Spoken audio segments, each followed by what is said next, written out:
When we talk about real men, one of the most challenging things that men are facing is that the male is struggling with something he doesn't even understand. And when a man is confused, everybody is confused. So I want to talk about why males suffer identity crisis.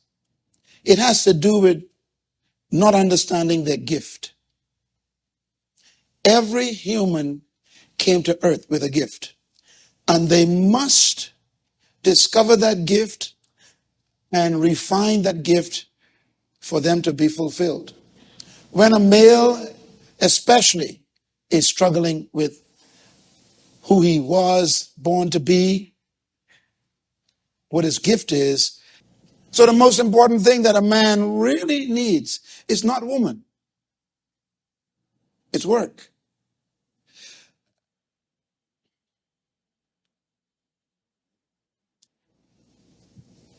A woman can never make you a man. Work makes you a man.